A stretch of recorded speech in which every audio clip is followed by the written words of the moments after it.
I did, yeah. Okay, calling the Committee on Ways and Means and Committee on Finance to order. Okay, we'll hear from the Director of Budget and Finance on the Governor's Financial Plan. Good afternoon. Good afternoon, Chairs Dela Cruz and Chair Luke. Members of the committees, thank you for the opportunity to present an overview of the administration's FY23 Executive Supplemental Budget and Multi-Year General Fund Financial Plan. My presentation will cover the following: balancing the budget through the pandemic, federal funds, budget and fiscal considerations, budget transparency, constitutional and statutory requirements relating to the executive budget, a brief synopsis of the FY23 Supplemental Operating and Capital Improvement Program budgets, the multi-year general fund financial plan based on the Council on Revenue's September 7, 2021 revenue projections, and the general fund expenditure ceiling, the requirements to provide a tax refund or credit, and the deposit to the Emergency Budget Reserve Fund and the state debt limit. Yeah, I just have a quick question then. Is your plan to just read the entire document? Or are you gonna just focus on highlights? Yes, both. It depends on the section, because some of the things like balancing the budget through the pandemic are kind of a little bit detailed. Because that's 22 pages, yeah. No. And you might need a cup of water if you're going to read the whole page. I got 31 pages. Oh, no, I think it's only 22. I've been through it a few times, but I don't think we need to go in detail through every section. Okay. I mean, you know, like the constitutional provisions and things like that. Okay. Well, I mean, everybody has a copy of the document, so if you want to just focus on certain areas. Yeah, I think but balancing the budget through the pandemic, as you know, is something of a, well, you folks know, right? Something of a feat. Plus, we had to try to execute it and adjust to the situation. So I think maybe people should be reminded of what we've been through. Okay, that's fine. What we need to, what we may have to still go through because of Omicron. Okay. At the start of the pandemic, through most of calendar year 2020, we expected it to experience sizable general fund revenue shortfalls for several fiscal years. And thus, it was necessary to impose restrictive fiscal controls on general fund expenditures in FY20 and FY21. In 2020, the legislature authorized general fund to GO bond fund swaps, special fund transfers, and $345 million to transferred from the EBRF to the general fund, which increased the FY20 balance of the general fund by $648 million. As a result of this and spending restrictions, the FY20 general fund balance ballooned to $1 billion. $1 billion carryover funds was necessary to support operations at the beginning of FY21 as tax revenue collections had decreased dramatically. With huge budget deficits looming, we imposed restrictions on top of sizable reductions to the FY21 general fund appropriations made by the legislature. Given that further reductions to the state budget would necessitate significant layoffs and furloughs, we took out a $750 million working capital loan to provide short-term liquidity through the end of FY21 to give the administration and the legislature time to consider the best options to balance the budget going forward.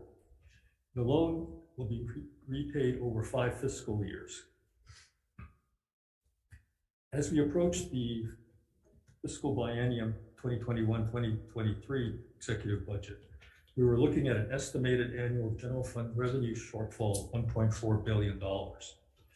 We were dealing with the initial public health and fiscal impacts of COVID-19 and had not yet received the Federal American Rescue Plan Act funds, which have helped to improve the state's fiscal stability. Based on a structured program review, we prioritized and identified recurring budget reductions, which would offset a portion of projected budget deficit along with other cost savings measures. Our proposed budget reflected the sudden reduction to revenues due to the pandemic's impact on the state's economy and the tax revenue that funds our services and programs. While we were hopeful that federal funds would be made available to states shortly thereafter, it was still uncertain. While there have been many budgetary reductions and impacts, our efforts work toward preserving the state's most important and critical functions, including those that pertain to education and Hawaii's safety net. Additionally, and importantly, we balanced the budget without implementing any significant tax increases on our residents or businesses. This was due in no small part to our efforts to strengthen our state finances, which helped enable us to weather the worst of the general fund revenue projections without resorting to less desirable measures. As FY21 progressed and the economy improved, general fund tax revenues collections increased. After much negotiation, Congress finally passed the ARP Act, which provided a very substantial infusion of funding, which we have used for the repayment of the unemployment insurance loan and will be used for other eligible state costs.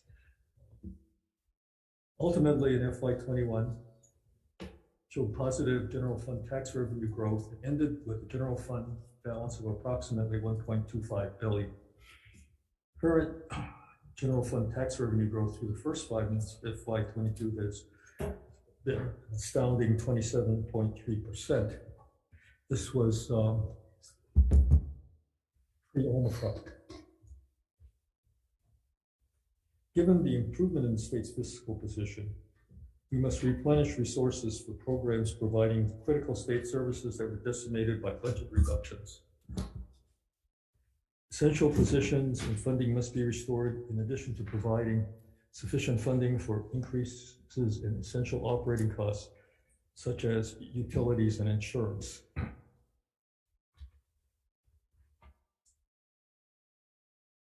Extraordinary amounts of federal funds have been provided to states to assist with costs associated with their pandemic response and to support economic recovery. In addition to grants awarded to specific programs, the state of Hawaii received $862.8 million through the Coronavirus Aid, Relief, and Economic Security Act, the CARES Act, which included subawards to the counties of Kauai, Hawaii, and Maui.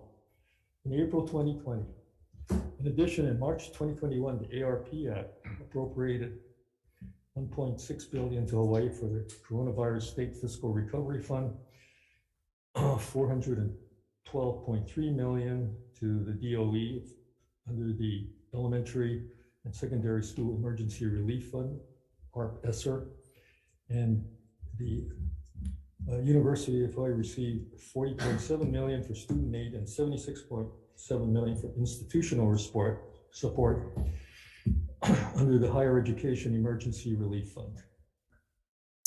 In addition, Hawaii was allocated $115.5 million in coronavirus capital project funds, which are currently targeted for broadband improvements.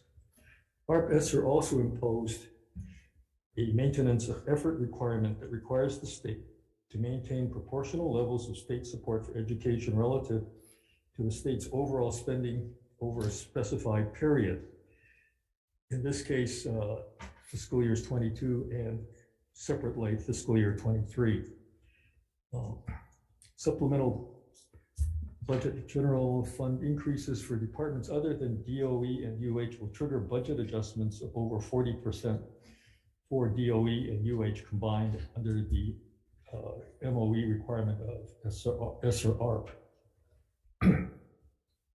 The Infrastructure Investment and Jobs Act was also enacted in November of 2021 and is intended to make significant investments in the nation's infrastructure to support broadband, equity access and deployment, cybersecurity, transportation, clean water, and drinking water. More specifics on the authorized use of the infrastructure funds will be available after federal guidance has been received, which unfortunately may not be before the end of session. There's at least $100 million for broadband, equity access and deployment, but some of the other funds are starting to be allocated, and some of those are directly going to be distributed to the departments through their normal federal funding channels. Budget and fiscal considerations. As stated earlier, the balance of the EBRF was built up to $378.2 million in fiscal year 20. The FY20 balance was increased due to transfers authorized by the legislature and other revenue, allowing $648 million to be transferred to the general fund and leaving a balance of $58.9 million at the end of FY20. To replenish the fund, $250 million was deposited in FY21. As we have seen in the recent past, however, these are turbulent times, and we must be prepared to weather the worst on our own because the federal government may not be able to assist us generously in the future. Thus, we will be proposing through separate legislation to deposit $1 billion into the EBRF in FY22. This deposit will bring the EBRF balance to approximately 14.7% of prior year general fund revenues, which will provide a strong reserve in the future. As we've seen, unexpected things like Omicron have sort of snuck up on us, and the economic effects of that will probably have to be sorted out during this session. Also, in terms of the transfer to the EBRF in FY22, we have a written opinion from the U.S. Department of Labor that transfer of money from the general fund to the EBRF will be considered a transfer and not an expenditure for purposes of computing the MOE.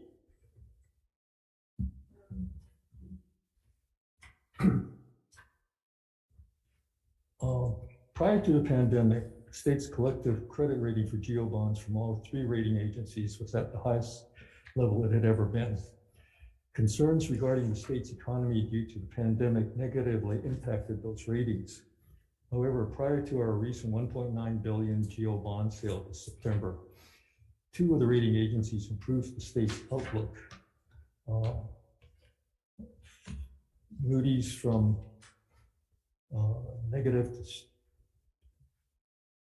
Moody's from stable to positive, S&P from negative to stable, and Fitch maintained its stable rating at AA. Because this was due in large part because of the state's strong budget and fiscal policies. Improved credit ratings mean lower borrowing costs for the state.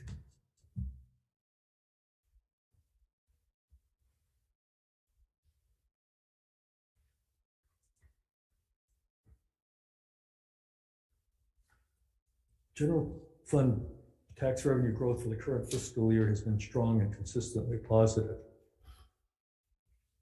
The cumulative November 2021 general fund revenue growth rate is 27.3%, as stated previously. And it is anticipated that the core may increase. It was anticipated that the core may increase its FY22 general fund revenue growth from 6.3% at its January 22 meeting. I think it's, well, as you know, the core meeting is scheduled for Thursday, and it'll be interesting to see what they will do due to the effects of Omicron. Whether the we haven't seen the December first 6 months collections yet, but I guess I would expect that collections will somewhat level out in the second half because of Omicron. But the first half is very good, as stated previously. I don't know if it'll, well, we'll see what they come up with that, but I'm not anticipating a lot of increase. The rate will increase. We will be submitting several emergency appropriation bills for FY22, which total over $28.4 million for DOE. These appropriations are necessary to provide critical support and facilities for the respective programs in FY22. Such requests include 1.4 million in general funds and 6 million in GO bond funds for distance learning, 15 million in GO bond funds for acquisition of a warehouse for DOE's facilities maintenance branch, and 6 million in GO bond funds for an agriculture innovation center on Kauai. As you know, there are many pressing and compelling demands for state resources. Basic and critical needs for education, housing, and health and human services must always be our highest priority. Programs that strengthen our communities and enhance our quality of life deserve support. Now we must also position ourselves to support the state as it moves past the pandemic, hopefully. We have proposed appropriate general fund appropriations in the executive supplemental budget and will continue to work to align our current resources to solve our most critical problems and better serve the people of Hawaii.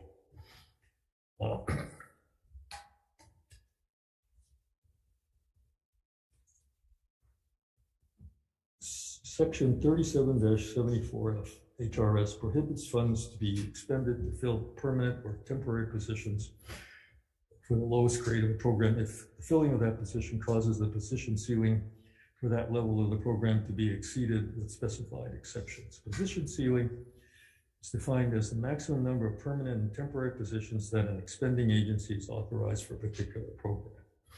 As such, all departments are instructed to specifically review their unbudgeted positions to determine which are critical and should continue as budgeted positions. Because the unbudgeted positions are currently funded, only cost-neutral requests, i.e. trade-off transfers, requests with related increases in permanent or temporary position counts are allowed. Hence, the executive supplemental budget includes requests to convert such unbudgeted positions to budgeted positions. Many other unbudgeted positions are still under review by their respective departments and may take longer to convert depending upon types of positions. I won't, like I said, the constitutional and statutory requirements, I think, are the same as previous years. The FY23 executive supplemental budget will continue the administration's proactive approach to strengthen the state's fiscal stability by increasing budget reserves by $1 billion in FY22, as stated previously, strategic planning expenditures, and providing for limited expansion of annual recurrent spending to ensure fiscal sustainability, and aggressively addressing pension and OPEB unfunded liabilities while the resources are available. With an ongoing pandemic, we must be prepared. As such, the requested FY23 contingency funding to maintain statewide COVID-19 preparedness for the Department of Defense will be a critical resource. Again, as stated previously, the highest priority for the EGA administration has always been education. Last year, it was extremely difficult to consider reductions that would have impacted students and teachers. Unfortunately, both DOE and UH suffered significant budget reductions. We're grateful that the state's current fiscal situation allows us to support funding for primary and secondary education, again, by restoring resources and providing for ESSER MOE requirements. Supplemental budget adds substantial funding for DOE to restore general fund reductions, provide extra compensation for classroom teacher shortage differentials, and for improvements to schools to ensure healthy and safe learning environments. With respect to the UH, we have requested funds for clinical and nursing instructors. We have also requested funds to expand the residency program for the John A. Burns School of Medicine to neighbor islands. That would be in the hope that about 80% of graduates who perform their residency in Hawaii stay in Hawaii to practice, and this program would provide a pipeline for doctors to work on the neighbor islands. Also, going back to the clinical nursing instructors, they're part of the nursing shortage is a lack of instructors to teach new nurses. The UH's IT and Cyber Leap Start Experience Accelerator program is designed to provide significant workforce experience for IT and cybersecurity program students approaching graduation and students who recently graduated but needs substantive work. We are also supporting this program. Due to the cost of housing in Hawaii, which is exacerbated by the increase of rental costs, while some may be struggling with payments of back rent, we are proposing infrastructure development in West Oahu to support future development of affordable rentals along the rail line. We're also supporting the development of the Royal Kunia Agriculture Park to support agriculture industry's expansion. And also sustaining and maintaining our airports, harbors, and highways. Our modernization projects to increase government efficiency and responsiveness are also ongoing. We have requested funding to support the state's enterprise financial system project, which is in its beginning phases. The administration remains committed to being fiscally responsible. I will continue to look for thoughtful and innovative ways to improve our operations and services to the public while making the best use of our resources. We have approached the executive supplemental budget, which is aligned with the administration's strategic priorities in that manner.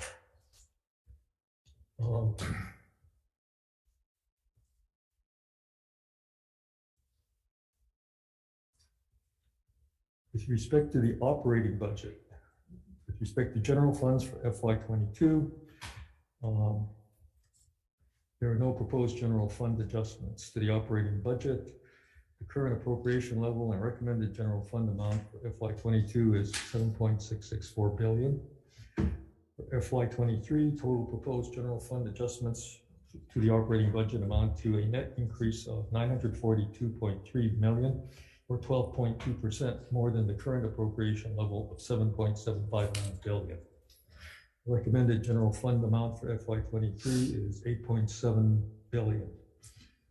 For all means of financing for FY22, the proposed adjustments to the operating budget for all means of financing is a net decrease of $22.5 million, or 0.1% less than the current appropriation level of $16.04 billion. The recommended amount for all methods of funding for FY22 is $16.017 billion. For FY23, proposed adjustments to the operating budget for all MOF amounts is a net increase of $1.562 billion, or 10.2% more than the current appropriation level of $15.364 billion. The recommended amount for all methods of funding for FY23 is $16.926 billion. If you look at page 15, you'll see that we are on the ARP funds. The proposed adjustment is just 22.5 million out of your appropriation of 958 million. So basically, with respect to the ARP funds appropriated, we managed to award almost all of it, or intend to award, or have awarded almost all of it, following the appropriations set forth in the budget last year.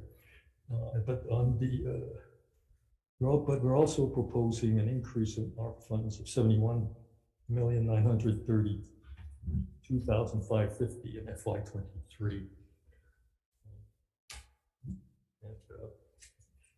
We anticipate filing a report on that with you early next week, Chairs, the use of the ARP funds and the status of the ARP funds.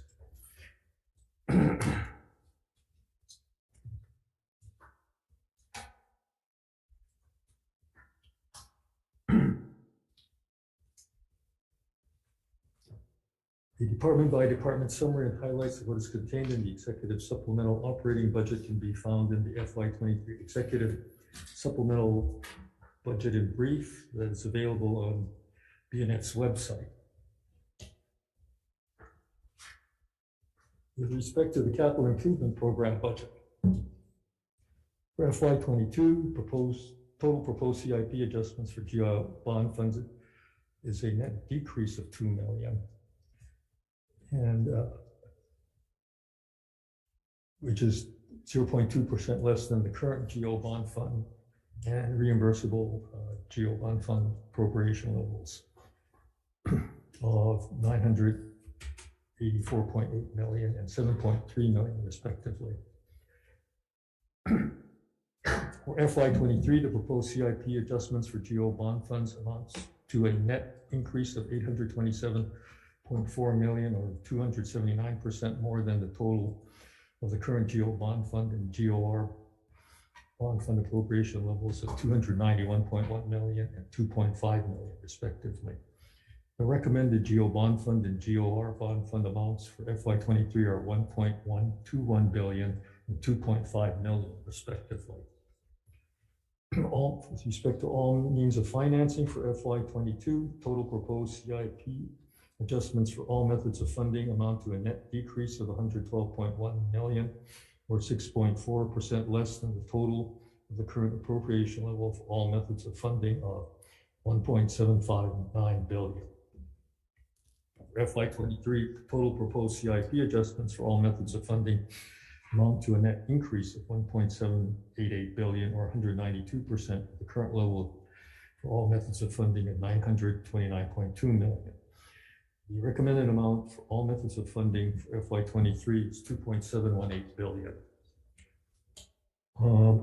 Again, if you look at page 17 with respect to ARP funds, we are recommending that all of the ARP CIP funds previously appropriated be lapsed because of the issuance of federal guidance, basically directing all or most of it toward broadband.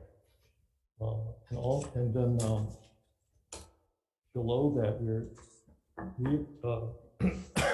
reappropriating the ARP funds because we don't, because they have to be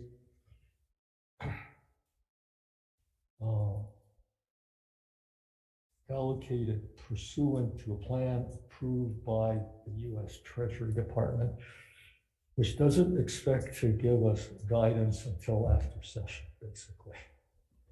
Sounds like we might have to prolong session.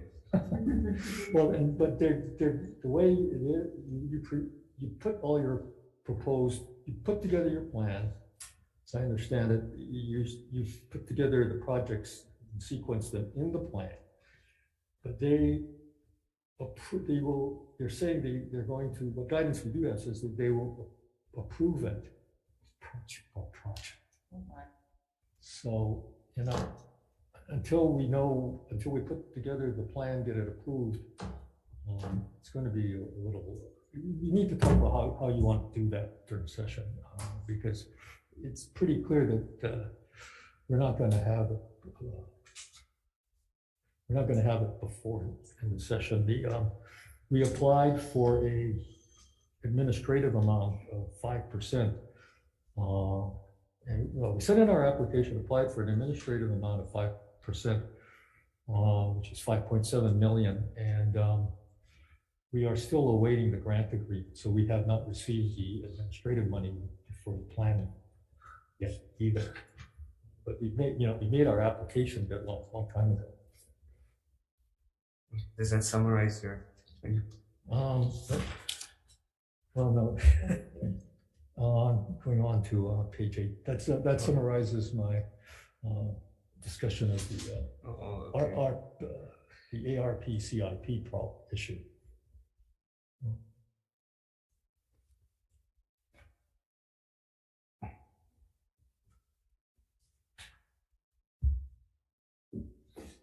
It's the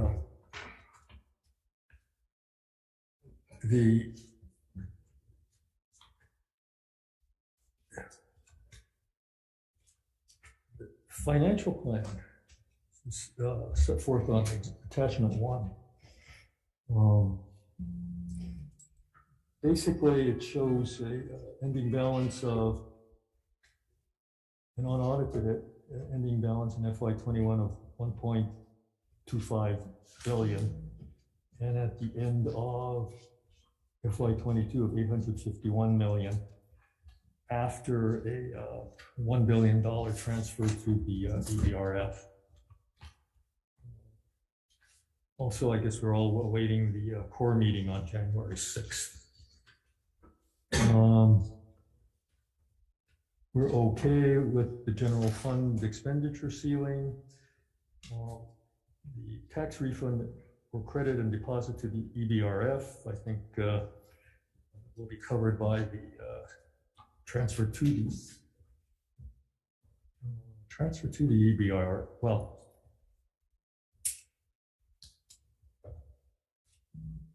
on the EBRF, although general fund balance exceeds 5% of the general fund revenues for FY20, 21, and 21, FY20 and FY21 total general fund revenues did not exceed the respective previous year's revenues by 5% more.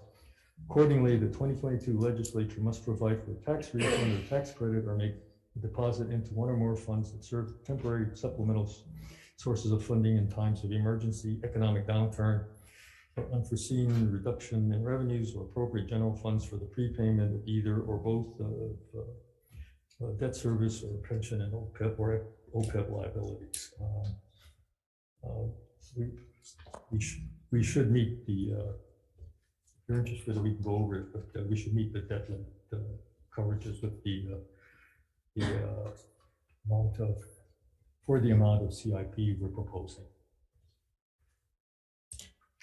Yeah, I guess.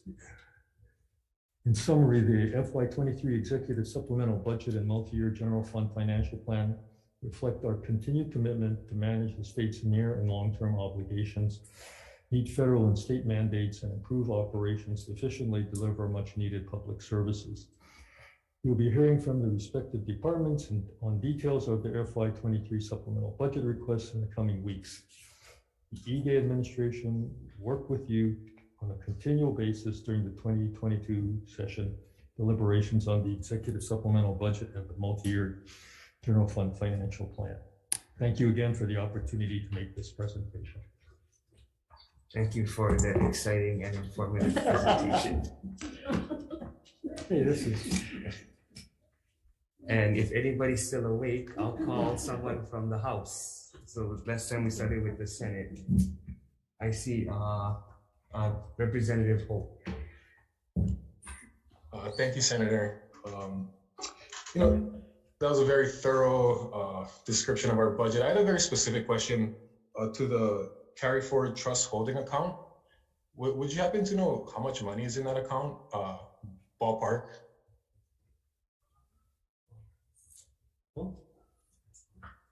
So it's the account that all the OHA leftover funds goes into. And actually, I don't need to know how much money's in there. What do you guys plan to do with the funds in that account if we don't plan to give it to OHA?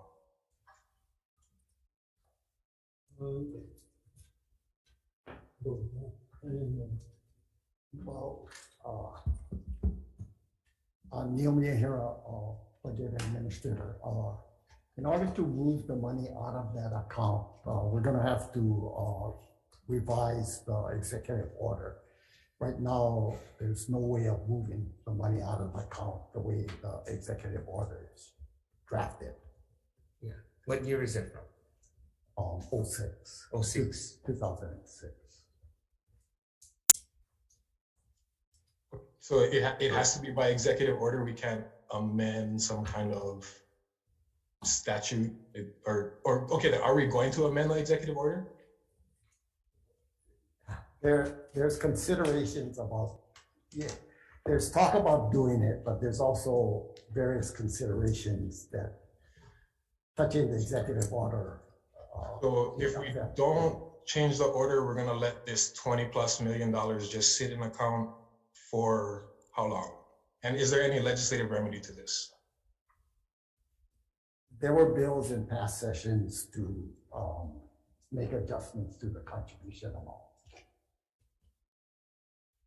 No, not the contribution amount, the amount that's sitting in the account, the carryover account that you guys won't give to all. And it also dealt with carryover account amounts. All right, well, I'd appreciate if we could get some updates on if you guys plan to, or if there's a way that we can do something. So if your guys' hands are tied and you can't do it, then we can try to fix that. But I don't think it's all right for us to leave that much money. They sent a memo to the governor's office trying to get the funds released in the beginning of COVID, and they didn't get a response. So I hope we can do something moving forward. Thank you. I'd just like to clarify, Chair, that the amounts given to OHA were the amounts specified by statute. So I'm asking about the carryover account that's sitting. I know that 15.1 goes to OHA, set by statute. I got that. There's an account of money that's sitting in an account not being used. That's what I'm referring to. Okay, I'll take that up with the governor's office. Okay, Senate? Any questions? Okay, Senator- so, Senator great. Lisa Lucha? So, thank you for your presentation. So on page 4, you mentioned about the federal funds, 862.8 million that the state received. So I know last year there was a big to-do about how some of the funds, not necessarily this particular funds, there was a possibility that it could be sent back. But can you give us an assurance that all the 862.8 million will be spent and none of it, is there any condition that would require us, that would prevent us from spending that money within the time allotted? Actually, the time allotted just got extended, yeah, till September. Could you, I can't understand you, yeah, sorry. The time to spend it, actually expended, was extended to September of this year. September, okay. But it had to be encumbered by December 31st. We're pretty sure we're going to be able to spend virtually all of it, unless, So you you can never be have no 100% sure that you're going to be 100% sure, but we're going to get very close to it. We kept pretty good track of it. We can always have a separate briefing on the ARPA and federal Yeah, funds. this is CARES money, so yeah, it's been rolling forward since last year. I just want an assurance that it is going Yeah, to. as far as I know, we're going to spend all of it. Okay. Okay, Representative Peruso? Thank you, Senator. And thank you, Director Harai, for your work on this plan. I was wondering if the administration is going to support an increase in the minimum wage. As we speak, I'm not sure.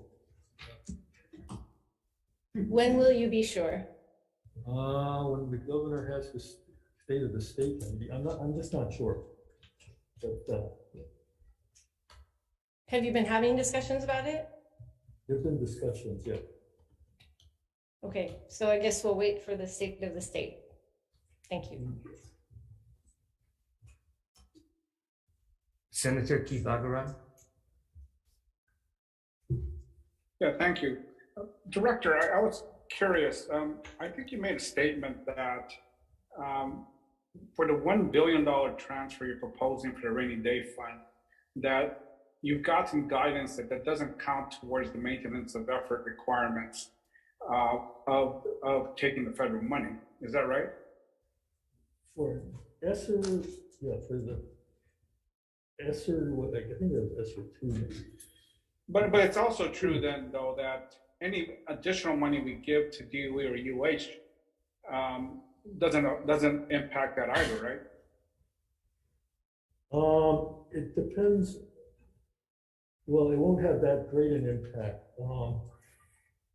If the percentage amount that's given to DOE or UH increases, it won't adversely affect the MOE unless it's so large that it decreases the percentage of one of the others. I mean, it's a mathematical thing. Right, but I thought the mathematical requirement is that we maintain what we were providing to DOE and UH, right?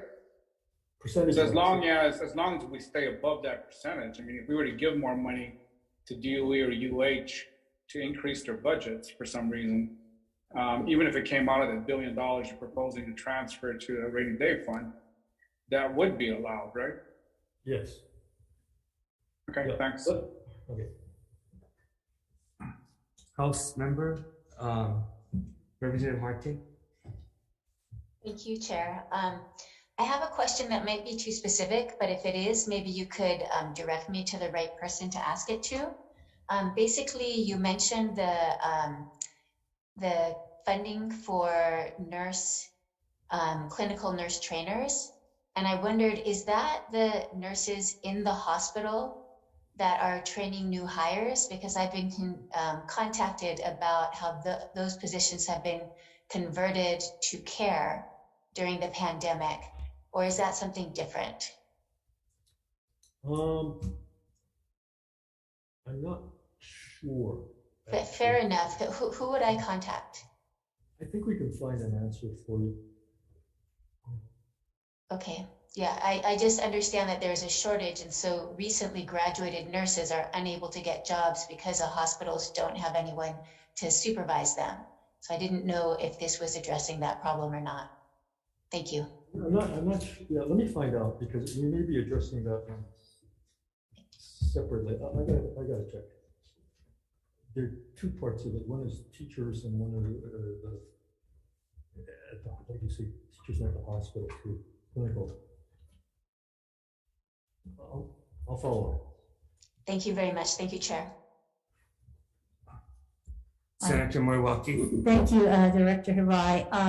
You know, we heard earlier from Dr. Sin and Bonham that the federal fund infusion is time limited. So my concern is, what are we doing? You talk about critical services that you're funding in this session. What are criteria for those critical essential functions, and how is that developing a foundation for us to go forward past the infusion of federal funds, so that we really lay a good foundation? I know that a couple of years back, when we started the pandemic, that you had a task force. The governor said he had to look at what are the main functions of government can actually move to a response and recovery. I'm just wondering, has that all come together in these critical functions that you mentioned throughout your testimony? And how is that laying a foundation for us? We hope to lay a foundation and be focused as such a view on the future. As you know, I guess for the last 2 years, and unfortunately right now with Omicron, we've been intensely focused on the present. And things have been changing, and we've needed to adjust as we go. And so it was more a question of putting out fires, basically, and dealing with the situation at hand, rather than planning for the future. It would be good if we could start focusing more on the future. So what is the criteria for determining these are critical services for us as we go forward, because the resources are time limited? What are we putting it in, and why? Not so much the federal fund, but there, like I say, there we can judiciously use. I think you may, without jeopardizing the MOE, you can redirect some of the ARPA money, but more importantly, there is probably going to be some general fund money that you can direct also towards future programs. And just one more question. So as we use the federal funds, that would be one-time only kinds of budgeting. But in terms of using that as a base, what are we using for the future and projecting but state funds and where we should be placing our state funds, is just a limited resource as well. I think state funds, I think we've had discussions about having how it should be focused on things like education, economic development, and things like that. You got to remember that the primary purpose of the first use, the primary first listed purpose of ARPA funds in particular were pandemic response, COVID-19 response, and the economic effects thereof. So a large portion of ARPA money was used to pay off the UI trust fund loan to the U.S. Department of Labor. And that thing, as of the end of the year, the UI trust fund loan should have been paid off. It should have a zero balance coming into the year. Probably half of the ARPA money was used for UI, which I'd say specifically allowed, probably encouraged use of the ARPA funds. And then 700 plus, 700 or 800 of it was appropriated in your budget.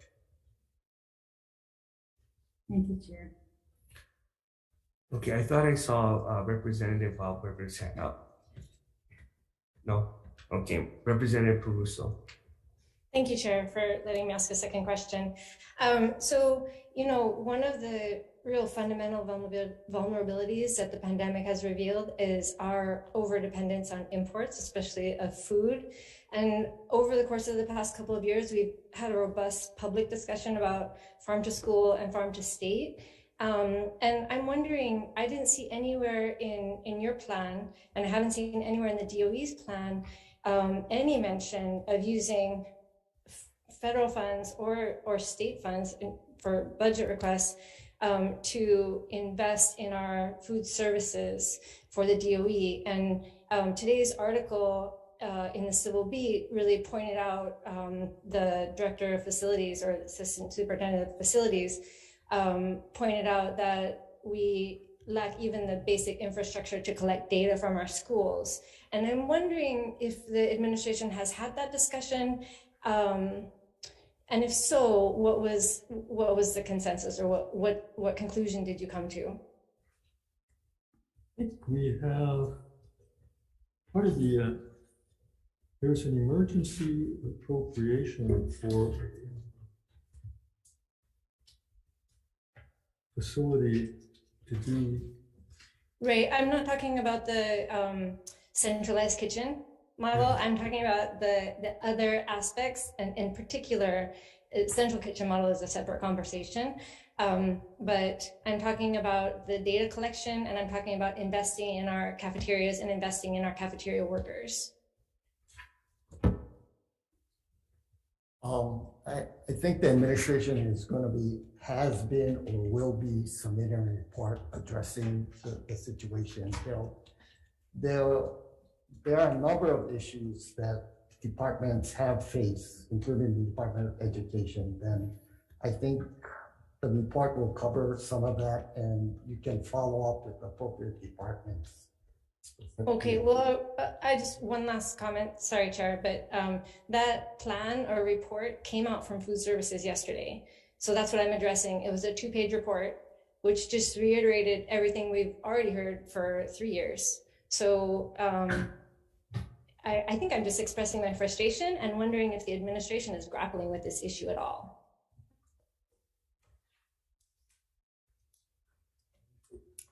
Let me take that up with the office. Thank you. I would appreciate that. Does anyone from the Senate have a question? Yep. Senator Mr. Nobody Lucha? else?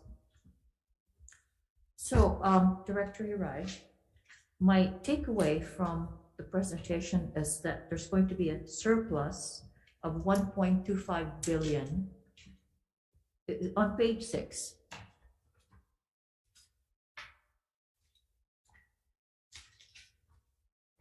Last paragraph. Am I mistaken? The state's fiscal situation is now positive in light of general fund revenue growth thus far and the substantial general fund balance of 1.25 billion from That's at FY the, 2021. As of June 30, 21. So there is a Last year, surplus. last year, yeah. So there's a surplus. Can we There's a fund establish that? There's a fund balance, yes. So do we agree that there's a surplus? I wouldn't use the term surplus, but yeah, there's money there, yes, unencumbered. Okay, so I guess my question is, with the anticipated tax revenue growth this year, I think that's in the prior paragraph. So there seems to be a trajectory, right, that we will end the EGA administration on a positive note, maybe hopefully a surplus. So I guess my question is, since I've established that foundation, is the administration planning to just carry this over to the next administration, or is there a plan to spend it appropriately, and how? Well, I think a couple of things. In terms of the 1.25 billion, there's still, as of June 30, there was still about 600 million of the working capital loan needed to be repaid. We took out a $750 million working capital Yes, bond issue. yes, I remember And that, then that about, service. so as of the end of the last fiscal year, probably 600 million of that still needed to be repaid.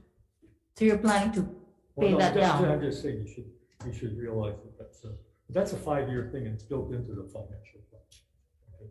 Say, but that's where, say, 600 million that came from, borrowed it From Treasury for operating expenses. during the depth. I guess I'm not getting the details, so Sure. if you could please come Maybe- back with some details. Maybe look at attachment 1, right after page 22. So if you look at the second column, that's the number you're talking about. So instead of calling it a surplus, it's what the director is suggesting that you call it is a carryover balance. Right, But he's also saying that you could wipe out that carryover balance if you If end you up paying pay- some of these loans. correct. And that's why I'm getting to, I mean, what is the plan for No, that? but the plan, they submitted their plan. Yeah. So now it's up to the House to come up with their plan and us to come up with our plan. Mhm. So they're just presenting their plan. So we can ask them the questions on, okay, why did you come up with that, whatever the case. And if we don't like what they presented, now we come up with our plan.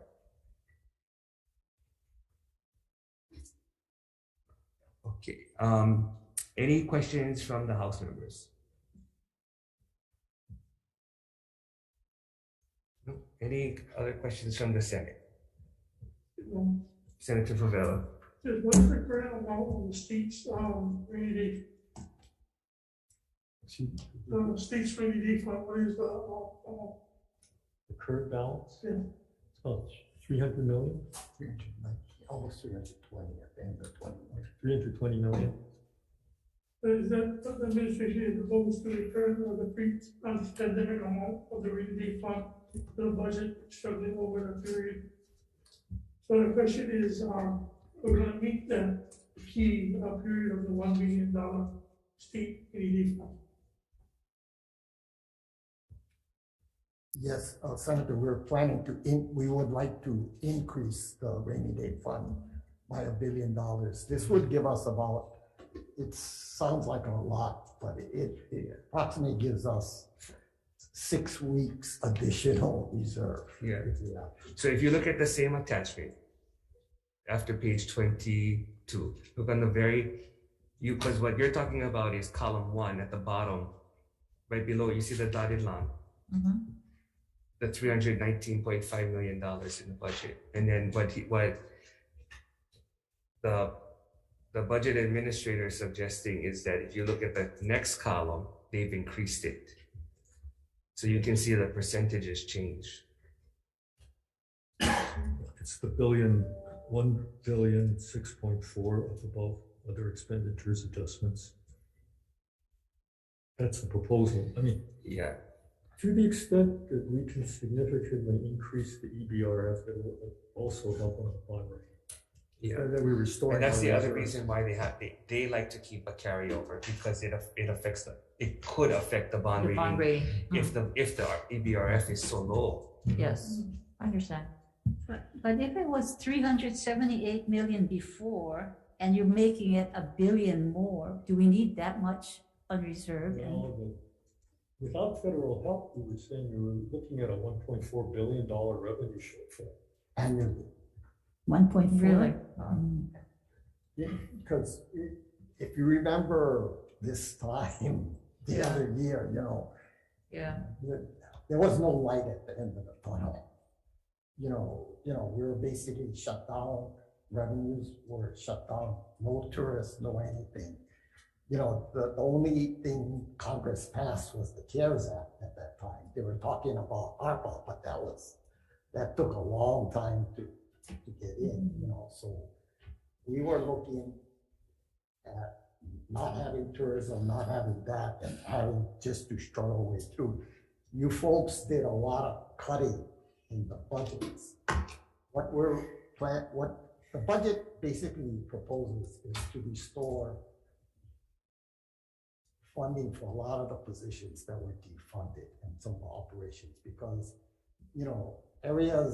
critical areas like corrections and law enforcement will cut back significantly in other areas too. So what we're trying to do is rebuild so that they can meet the minimum, we can carry on, because the pandemic has shown we experienced a lot of problems. Prisons had with the COVID outbreaks and things like that, they showed that we have to beef up a lot of things. So that's what the budget basically tries to do, is to just bring us, it seems like we're expanding, but we're just trying to build back to what we had before. But if you look at the same page, right, the attachment line, and let's say you go to fiscal year 24, you see 4%, right? If council revenues brings that down to 2, that already is going to make a change, and that's going to have a compounding effect on the out years. So the carryover that Senator Mr. Lucha is talking about could be needed to carry you in the out years. Yeah, I get that. This is just, you're trying to. And that's why the $1 billion for the EBRF is part of the balancing equation too, if revenues should. So on Thursday, these numbers are going to change. Right. We were more optimistic before. Yeah, today you heard him say maybe 2%. Yeah. I mean, he's only one of several, but that's a lot. Senator Favela? So the positions and the vacancies, after we, you guys will try to put it back. Anyone be monitoring, like including the length and of each vacancy, is determining of the position is actually required if the services are suffering because of the vacancy. Well, you've identified some, right? I mean, you were there. We saw you on TV at the prison, so I know you've identified some. So I mean, yes. I mean, the departments will be coming to you folks and making their presentation and their justification for what they need. Yeah, and I'm sure that each department is going to have different criteria as to why they think that those are urgent. There's an urgent need to restore. So we'll One see. last question. Yeah, any questions from the House before Senator Kobayashi, Representative Kobayashi?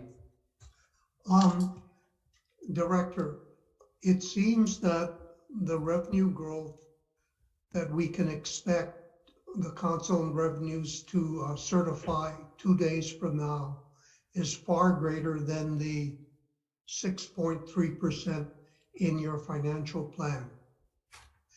Given that, would we expect that a budget amendment or budget messages be sent down in the next few weeks?